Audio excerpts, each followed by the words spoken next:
네, 안녕하세요. 멘탈이 전부다의 철형입니다. 네, 한 주의 마지막을 정리하는 오늘 주식시장은 또다시 약세로 마무리되었는데요. 3대 지수가 모두 1% 전후로 떨어지며 끝났고요. FOMC와 고용지표에 이은 시장 악재의 분위기가 연달아 지속되는 모양입니다. 이로 인해 이번 주는 성적이 별로 좋지 못했습니다. 다우는 주간으로 마이너스 1.7%, S&P는 마이너스 2.1%, 나스닥은 마이너스 2.7% 떨어지며 CPI와 FOMC가 동시에 있었던 역대급 이벤트 주간은 결국 안 좋은 분위기로 마감되었습니다. S&P는 CPI 발표 당일 프리마켓에서 급등하며 일시적으로 저항선을 뚫고 올라가나 하는 기대감을 안겨줬었죠. 낮은 물가라는 긍정적인 데이터와 함께 저항선을 뚫게 되면 연말 연시에 좋은 시장 분위기를 기대할 수도 있다는 희망을 보여주었지만 결국은 안타깝게도 저항선을 뚫어내지 못하고 아직 하락 추세가 이어지고 있다는 것을 확인시켜 주었습니다. 거기다 금요일에는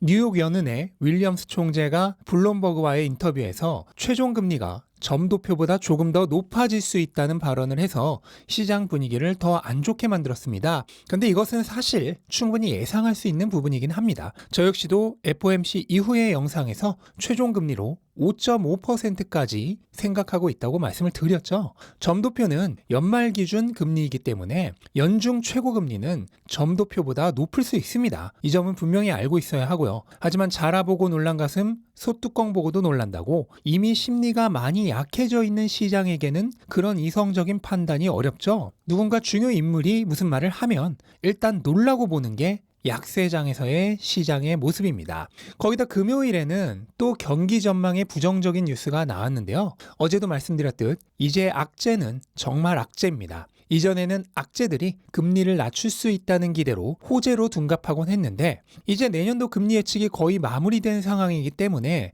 악재는 금리에는 영향을 주지 않으면서 경기 전망만 나쁘게 하는 소식이 되고 있습니다. S&P 글로벌에서 발표하는 12월 제조업 구매관리 지수가 전달의 47.7보다 낮아진 46.2를 기록했는데 이것은 팬데믹 이후 최저치입니다. 이 지수가 50보다 낮아지면 경기 수축 국면을 의미하고요. 현재 미국 경기는 확실하게 수축 국면으로 가고 있습니다. 원래 이런 뉴스는 호재였죠? 하지만 이제는 가능하면 연착륙을 기대하게 만드는 뉴스가 나와야 호재가 됩니다. 경착륙의 가능성을 높이는 뉴스들은 시장에 부정적인 영향을 미치게 될 것 같습니다. 이런 상황을 가장 잘 설명해 주는 것이 달러와 금과 원유의 가격입니다. 달러는 FOMC 이후 증가하는 위험자산 회피 심리로 가격이 약간 상승하긴 했지만 최고점 대비해서는 여전히 매우 낮은 수준이고요. 올해 하반기 통틀어서 가장 낮은 수준을 유지하고 있습니다. 반면 금은 달러 강세로 인해 반년간 이어진 하락 추세를 뚫고 최근 상승 추세로 완전히 전환되었습니다. 특히 금요일에는 달러가 상승했음에도 금값 역시 1% 가까이 상승하는 모습을 보여줬죠. 주식시장과는 확연하게 다른 모습인데요. 이렇게 달러가 강한 동안 금이 약하고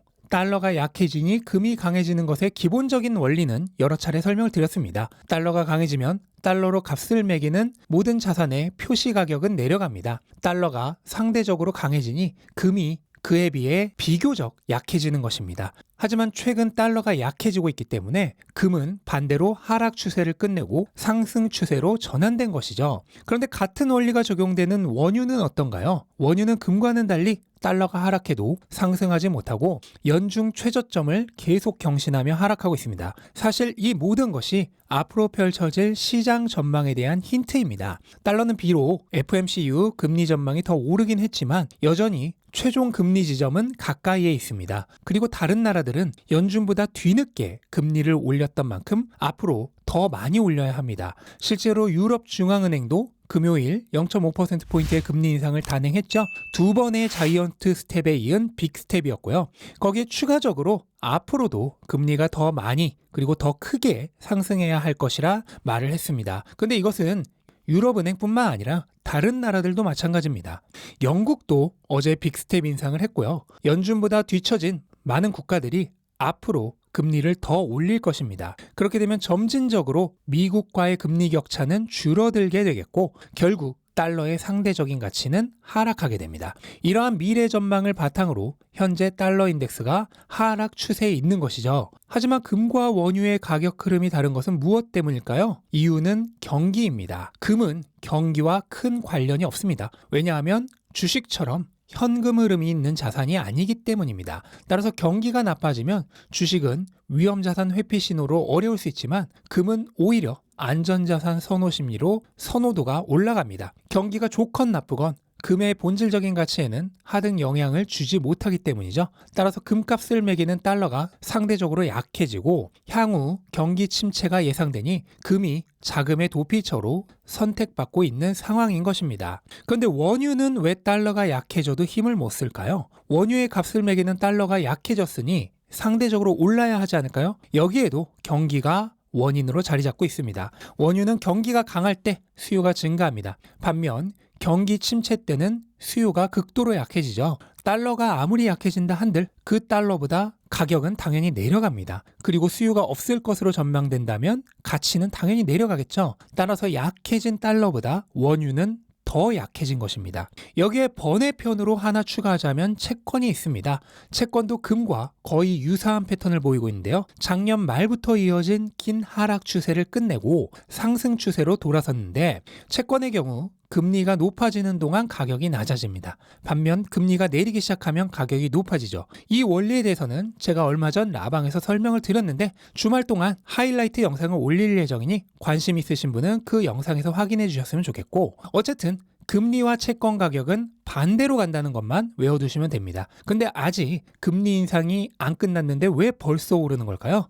이것도 한 100번쯤 말씀드렸는데요. 시장은 늘 지금이 아니라 앞날을 보기 때문입니다. 금리가 최종점에 가까워지고 이후로는 한동안 멈추거나 또는 내려갈 것으로 예상되기 때문에 지금부터 채권값이 미리 오르고 있는 것입니다. 두 번째로 금과 같은 원리로 채권 역시 경기와 큰 상관이 없기 때문입니다. 채권은 현금 흐름으로 평가하는 자산이 아니라 발행자의 신용으로 평가하는 자산입니다. 물론 경기가 정말 대공황급으로 안 좋다면 발행자들의 신용이 무너지면서 채권도 무너질 수 있지만 그렇지 않다면 기본적으로 주식보다는 경기의 영향을 받는 정도가 훨씬 약합니다. 따라서 경기 침체 시 금과 함께 좋은 자금의 피난처로 선택받고 있는 것이죠. 이게 달러와 금과 원유와 채권으로 알아볼 수 있는 향후 시장 상황의 전망입니다. 달러는 지속적으로 약해지겠지만 경기 침체는 올 가능성이 매우 높다고 시장은 판단하고 있습니다. 그리고 경기 침체가 오게 되면 주식시장에는 안 좋을 가능성이 크죠. 기업들의 수입이 낮아지고 현금 흐름이 줄어들게 됩니다.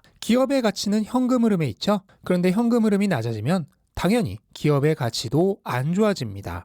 따라서 내년에 경착륙이 예상된다면 주식시장은 조금 더 힘든 시기를 겪어야 할 수도 있습니다. 하지만 지금부터 제가 말씀드리는 내용이 정말 중요합니다. 앞에 설명드린 내용은 성장주 장기 투자자에게는 사실 적용이 안 되는 원리입니다. 성장주의 가치 평가는 내년이나 내후년을 기반으로 하고 있지 않기 때문입니다. 최소 3에서 5년, 경우에 따라서는 더 긴 시간축을 기준으로 기업의 본질적인 가치를 평가하죠. 따라서 내년에 금리가 5.25%까지 오르던 5.5%까지 오르던 성장주 투자에게는 원칙적으로 상관이 없습니다. 또한 내년에 경기가 연착륙을 하던 경착륙을 하던 마찬가지로 상관이 없습니다. 물론 내년도의 가격에는 영향을 미치겠죠. 왜냐하면 경기가 안 좋으면 사람들의 투심이 약해지고 투심이 약해지면 미래 가치에 대한 평가가 야박해지기 때문입니다. 예를 들어 3년 후 똑같이 10달러의 EPS를 낼 것이라 예상되는 기업이 있다고 할 때 경기가 좋으면 사람들은 그 현금 흐름에 대한 평가를 희망적으로 봅니다. 그래서 PER을 30을 줘서 주가가 300달러가 될 수 있습니다. 반면 경기가 안 좋으면 미래에 똑같은 현금 흐름에 대한 기대가 약해집니다. 그래서 PER이 10으로 내려가면서 주가가 100달러가 될 수도 있습니다. 미래 기대 현금 흐름은 똑같은데 사람들의 심리만 바뀌면서 주가가 몇 배도 차이가 날 수 있다는 것입니다. 이게 바로 주식시장의 맹점이죠. 그리고 이 맹점이 있기 때문에 올바른 투자자들이 돈을 벌 수 있는 것입니다. 만약 모두가 정확한 가치를 평가한다면 돈을 벌 기회는 없습니다. 왜냐하면 그 모두가 정확한 가격을 제시할 테니까요. 하지만 그때그때 상황에 따라 감정에 따라 터무니없이 높은 가격을 제시하기도 하고 가끔은 터무니없이 낮은 가격을 제시하기도 하기 때문에 그 괴리로부터 기회가 발생하는 것입니다. 그리고 성장주 장기 투자자는 기업을 평가하는 기간이 수년 내의 경기 사이클을 초월해 있기 때문에 내년도의 경기 예측 같은 건 원칙적으로 상관이 없는 것입니다. 따라서 우리가 해야 할 일은 지금 내가 가진 자산을 처음 샀던 당시의 이유를 다시 한번 점검해보고 이게 바로 펀더멘털이 되겠죠? 그 이유가 여전히 그대로인지를 확인하는 일, 그리고 앞으로도 계속되는지를 지속적으로 모니터링하는 일 뿐입니다. 그 외의 일은 시장에 맡겨두시면 됩니다. 시장은 가끔은 조증이었다, 가끔은 울증이었다, 또 조증이 한동안 지속되는 기간도 있고 반대로 울증이 한동안 지속되는 기간도 있겠지만 결국은 제자리를 찾아갑니다.